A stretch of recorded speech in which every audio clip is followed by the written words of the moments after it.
faire une réaction des meilleures chutes, des meilleurs accidents, des meilleurs embrouilles en MotoGP. Ceux qui me suivent sur Insta, ils savent que je suis fan de MotoGP. On parle de story MotoGP. Sur YouTube, genre j'ai fait 2 vidéos sur la MotoGP qui sont nulles à chier. 4-5 vidéos que j'ai prévu de faire sur la MotoGP. Il faut absolument que je les fasse parce que c'est important. Que je mette un peu plus la MotoGP en avant sur ma chaîne YouTube parce que c'est quand même un truc que je regarde depuis 2013. Sinon, on est parti pour la réaction.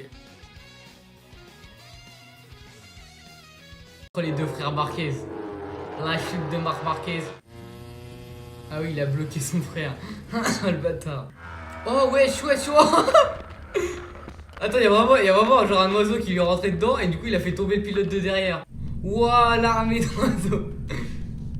Et ils ont cru qu'on était en Australie, c'est des malades.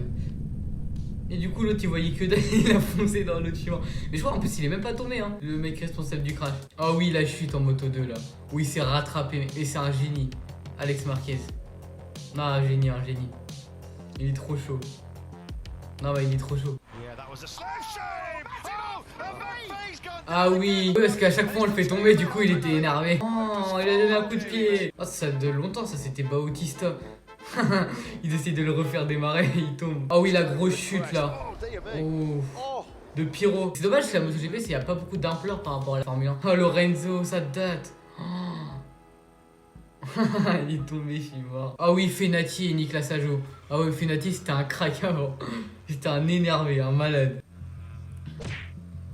Je crois après je connais, il va lui... Ah bah on voit pas la suite. Mais il allait lui bloquer son moteur pour pas qu'il redémarre. Marc Marquez et Rossi en 2015. Oh là là, ce moment culte. Il avait fait que se dépasser et Rossi il en avait marre, il lui a donné un coup de pied pour qu'il tombe. Et du coup Rossi, il avait une pénalité à cause de ça. Il était parti dernier au Grand Prix d'après. Il avait pas été champion du monde à cause de ça.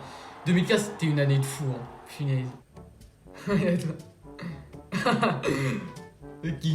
il saute tellement il a le seum. Oh oui, oh, je me rappelle de la chute avec Bastianini là.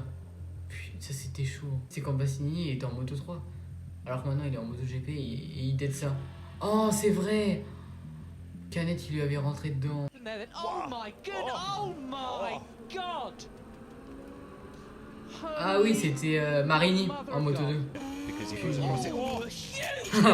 Oh shoot, Einstein. Ah bah voilà, c'est la suite de Fenati et de Nicolas Sajo tout à l'heure que je vous avais parlé. Et il va lui arrêter le moteur comme ça il pourra plus redémarrer. Du coup il va lui faire des doigts.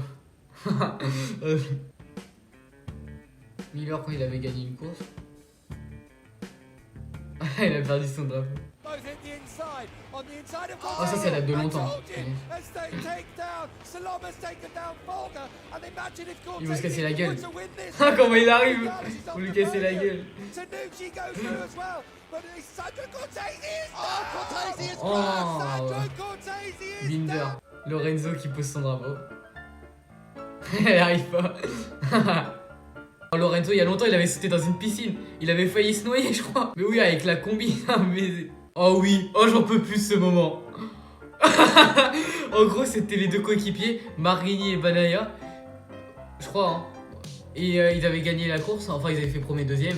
Et c'était après la course, du coup ils se félicitaient, ils sont tombés. Je suis mort de rire.